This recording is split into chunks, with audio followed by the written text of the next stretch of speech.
to my YouTube channel.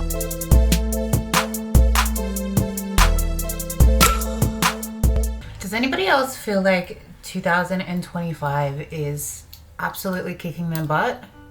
Because I honestly definitely do.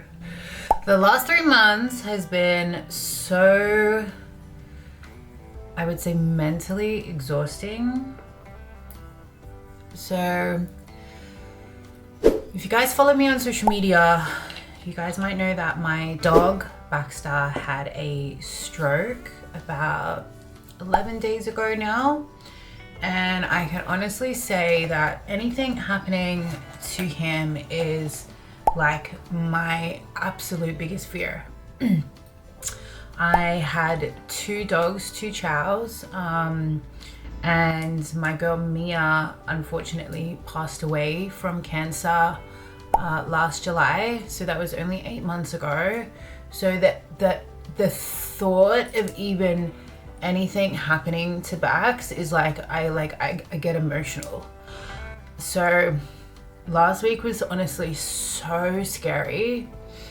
My dogs live with my parents, and my dad called me last Sunday saying that Baxter was unwell, and I was like, my parents live in the same suburb as me, so they literally just live up the road. So I went straight to their house, and he had this like weird head tilt and like couldn't walk with his back legs properly. And like he's like, it's like one of his eyes was like really bulging, and I had no idea, like I had no idea what that meant or what it was. And it was a Sunday, so my normal vet is closed on a Sunday, so we took him to the 24-hour emergency vet to get him assessed. So that was like 30 minutes away. So we took him there to get assessed, and they thought it was like some kind of balance disorder. I want to say they called it vestibular. I'm not saying that right, but some sort of balance disorder. And they wanted to keep him there overnight to do some more assessments and to have the specialist team look at him. So we agreed to do that. And like, I'm freaking out at this point. So he was there on Monday, and they did some tests, they did some blood tests and things like that.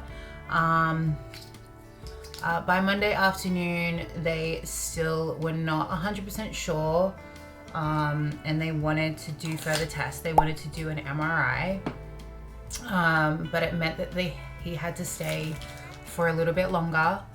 So we went to visit him on Monday. It's like honestly the weirdest thing, like a hospital for dogs, like, and we organized to go and visit him in the hospital like you would a person. So we went to visit him, and honestly it was just so heartbreaking. He had another like health issue back in January with his arthritis. He's 10 now, so he's got arthritis, and he's got arthritis in his spine, and so he had a little bit of a I guess a health crisis back in January, where he had like an impinged nerve, and it was impinging a nerve in one of his legs, so that was causing him quite a lot of pain. So I think he just has this like intense fear of vets and, you know, getting poked and prodded, and he also doesn't like being away from us as well. So being away from us was quite traumatizing for him as well. So on Monday he was really drugged up when we saw him, like, and he couldn't walk in a straight line. He was really wobbly, couldn't walk in a straight line. He would constantly fall over, he would constantly lose balance. So that was really concerning to see. By Tuesday, he had the MRI on Tuesday. We went to visit him on Tuesday night. He was incredibly drugged up. They have to put them under to do an MRI. And to be honest, I didn't really understand I didn't really question how the MRI was done, but apparently they really have to stretch them out, which I didn't know. And my boy Bax was born with like legs that are a little bit like, they're almost like double jointed. Like they're not regular looking legs. Like they almost kind of look like they dislocate. Sorry, I have to use my mouth. I can't get it open. There we go.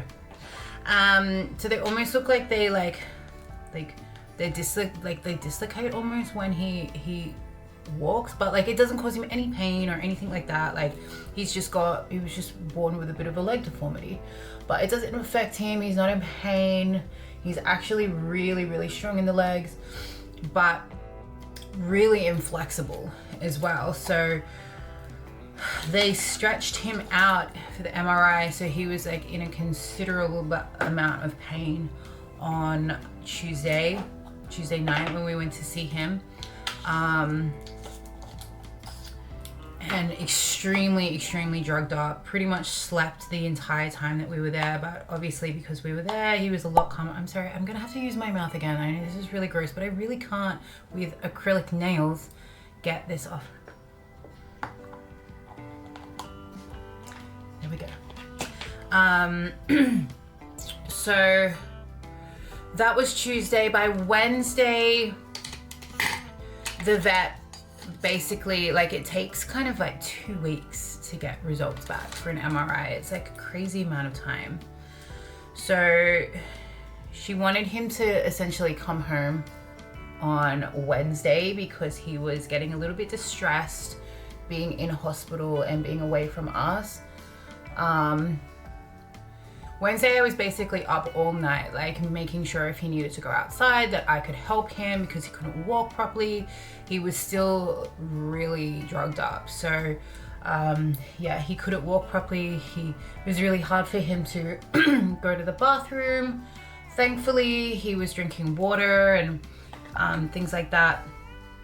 And then since last Wednesday, we've basically just had to, you know, bring him off those drugs, and he's taking other medication at the moment. Yeah, it's crazy. Like, I would say he's pretty much, fingers crossed, I would say he's pretty much back to normal. Pretty much back to normal. The only thing is he still has his head tilt, and I honestly don't think that will ever go away, to be honest. So he still has his head tilt, and he still has wobbly back legs, which is a little bit frustrating, and probably really frustrating for him as well, because he can't stabilize himself to stand properly to go to the bathroom. So, you know, sometimes he gets a little bit frustrated with that, and then he just gives up and won't go to the bathroom. So yes, the last week has been honestly so incredibly stressful. But I'm really hoping that we're at the other end of it now. He's pretty much back to his normal self. Like, he gets excited to go for his walks. We're still hand feeding him because he's on a lot of pills at the moment, so we have to make sure that he's taking all of those pills, because he's very smart, and he will take a piece of chicken from you that has a pill in it and chew it and spit out the pill. So he's very smart like that. But other than that, I would say that my boy is back. So I'm really excited, and I'm really blessed, and I'm like thanking the heavens. We finally got our MRI results back yesterday, which confirmed that he did have a stroke, and confirmed that cancer is highly unlikely, which that was what I was worried about, really. So thank God. And yeah, I'm seeing him every day. We're just taking it one day at a time, but I'm really just crossing my fingers that he has a long life ahead of him. So thank you for listening to my TED Talk this morning. I'm gonna go away and finish my makeup, and then I'm gonna come back and show you the finished result. All right, this is the finished look. We have just a really simple soft glam going. This is like my favorite kind of look, as you know. Really soft shadow going on, a little bit of highlighter, which I don't normally do, but I've got some new makeup that I will show you soon. I promise I will do a haul. So I'm off. I've got some client meetings this morning, so have a wonderful day.